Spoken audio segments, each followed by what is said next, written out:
What's up, everyone, and welcome to the fifth episode of Super Brain Radio. It's also the first Protocols episode, which is going to be pretty cool. And before I break it down in the cyclic manner for you all, I want to thank and welcome so many of you to the community because it's growing pretty rapidly, and the bandwidth between you all is large in more ways than just geography.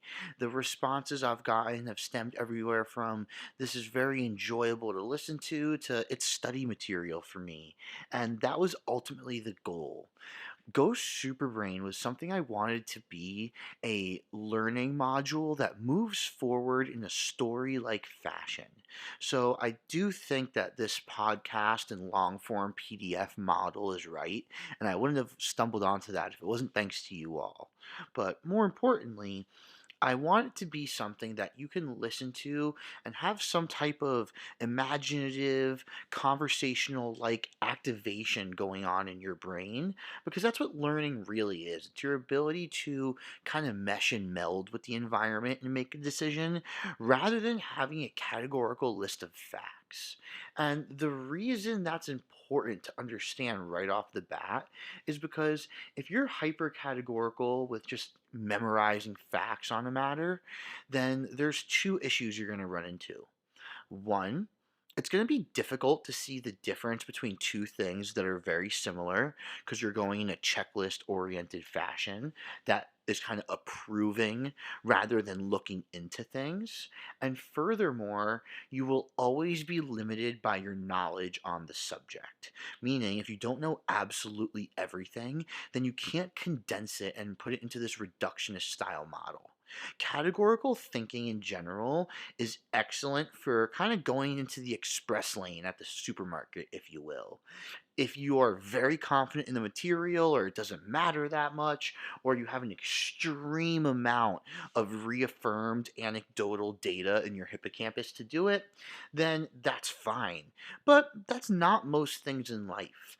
And in fact, I implore you to be anti categorical and kind of zoom out for a couple of minutes every now and then on totally mundane things and just see what you think about them. I think whether you find them totally acceptable and normal, or you zoom out and you're like, ooh, I don't know why I was doing this. This is kind of dumb. They're both valuable, actually, because you either get reaffirmed that something you're doing you actually believe in very much so, or you zoom out and you actually are able to change something before a mistake occurs, which is pretty cool. So, to get off that rant and to move on to what to expect from Superbrain Radio, is that it's going to be moving in a 5 episode cyclic format. So, the first and second episodes, as well as the third and fourth, are going to be linked together, meaning immune and stress in this round are going to have linkages, and I'm going to talk about them today, and as well as explain protocols related to how to modulate them to your favor. And then the same for episodes 3 and 4, which were respiration and preparedness. And this fifth episode's always going to wrap it up, and then we're going to move into a new chapter, if you will. And if I had to move back to that like categorical thinking bulleted list analogy, my goal for you all would be to link these four things broadly in an umbrella style format in your head under that category. So today I want to talk about how health is really a representation of these four things that I kind of connected, and then giving you protocols on how to deal with them and also change that definition of health will make your life easier when dealing with that. And then when we move on to the next thing, it'll be the same thing. One noun that categorizes in a effective and accurate manner what the biggest ROI players in that world are. So we're going to delineate, just like we did in the original Ghost Super Brain, but just in a separate manner with different protocols between health and performance. The same way later on we'll delineate between necessary and non-necessary stress, and it's going to get deeper and deeper. And I have this long like story like academic list I created originally, but I didn't want to start working on it with you all in the Ghost Trooper Brain community until we got things just right. So my last thank you for everybody is for sticking with me and bearing with me as I constantly change my ideas, but I promise I'm always going to have you guys at the forefront of what I do. So to start, we have this immune and stress axis. So we talked in both about data a lot and like kind of putting in air quotes, if you will, in the sense of what's the brain's going on with decision making and how does it decide between two things, all my nerds out there are going to be like, well, how do you delineate between like two different cells going through two different metabolic cascades? And then everyone else is like, well, what's the difference between me getting DOMS and me getting sore right after the gym instead? And everywhere else in between, that's all answered through this immune stress axis. So imagine it this way: stress is far, far, far more general of a definition, kind of like we talked about, and it's just the world interacting with you as well as you interacting with the world. That's this raw initial data, kind of like an observation, and almost exactly like an observation that biology is making when it responds to it with your scavengers. Then the scavengers are basically going to roll in there with their checklists for novelty, for volume, and for past experience related to the stress that we just interacted with.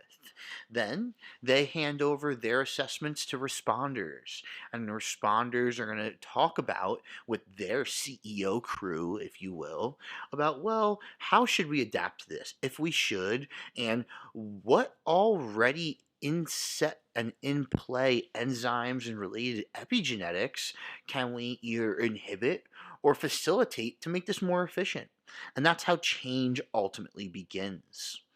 So, I highly recommend you guys go back and listen to these episodes, and that's why I placed them in this manner, so that you can get a more in depth approach on things if you didn't feel like this wrap up was just enough. And the reason I say that is because I want to move right into the protocols without making these episodes excessively long. And as always, guys, you can reach out if you have questions or sign up for a consultation if you want to get more in-depth info, because that's what the consults are for. This private podcast for the community is meant to be something that's exposure and awareness oriented. Whereas the consults, you basically are buying a portion of my time to learn about whatever you'd like. When it comes to the immune system, I like to separate things into the AM and PM. And it's funny because, as I kind of spoke about, it's really just a unidirectionally moving chemical cascade. But separating them as far as goals of those timings is important. So what it really is that as the sun rises, it has photons it secretes that are different secretes as if it secretes them, but you guys get it, right? It has photons it lets off or whatever that are different than when the sun reaches its peak. Then, when it starts to decline and the moon's rise begins, and when the moon's at its peak. And we're essentially cutting that in half between sun time and moon time. So the AM is going to involve minerals that I recommend, like copper, like B vitamins, like selenium, and that's going to be the starter pack for what we have here. The copper and selenium are going to synergize together to help restoration of the things that went on at night in the previous sleeping pattern and from the recovery perspective, which allows us to have a more fluid transition into the glucocorticoids and serotonins, and just typically excitatory hormones that get secreted just before you get out of bed. What do you think makes your eyes open? Furthermore, if you want to support this AM function, if you will, kind of someone who says no matter how much they sleep, they wake up either in a bad mood or not hungry with a high blood glucose level or whatever it is, your morning functionality, I guess it would be, just isn't where you want it. This is where I would start to look into something like lion's mane, which you all should have access to as far as the YouTube playlist. There is a video on this from the old Ghost Super Brain website. But lion's mane is going to be an exceptional opportunity to enhance the specific immune systems in your brain that have to do with waking up in the morning and being social, if you will. So what I recommend here is somewhere between 1 and 2 grams of a high percentage botanical extract for 3 straight months, every single day upon waking, if you've never done it before, because this protocol is going to have some long term and semi permanent changes for the better. And then after that, you can look into making some more specific protocols.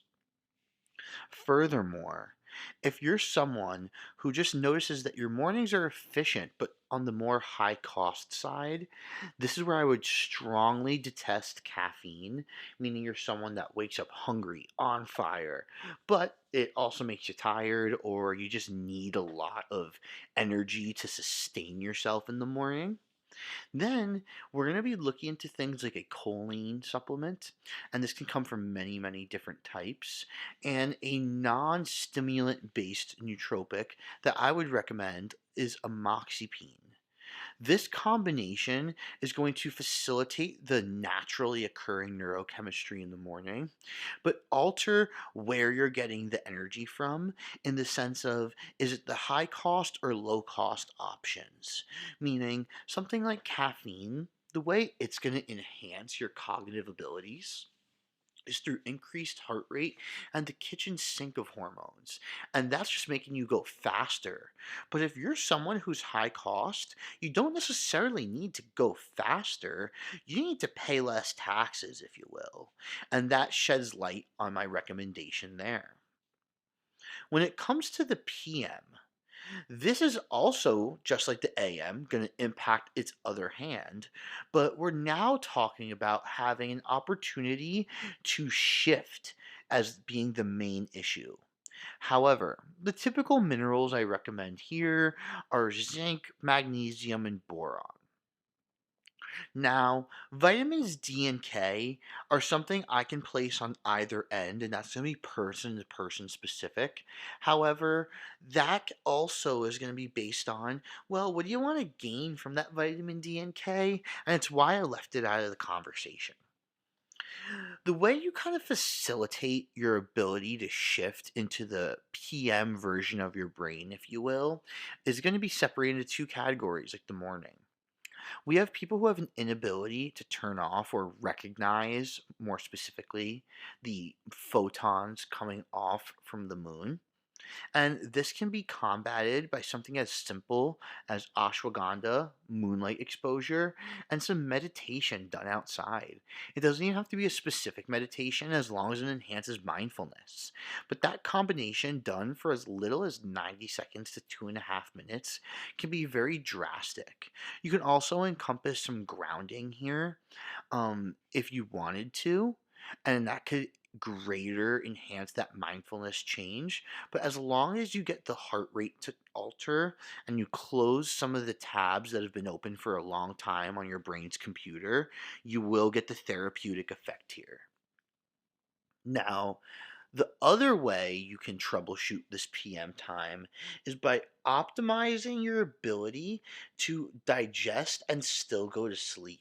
And this is one of the few times I say the term optimize because there are some scenarios where eating at night is contraindicated, but in my opinion, it's only contraindicated if you can't digest the food. So, would I recommend at nighttime if you struggle with something like protein digestion in the morning?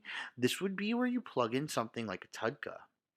If you struggle with your ability to break down carbohydrates altogether, this is also the time I would plug in something like a chromium or a berberine or a metformin if pharmaceuticals are in your world.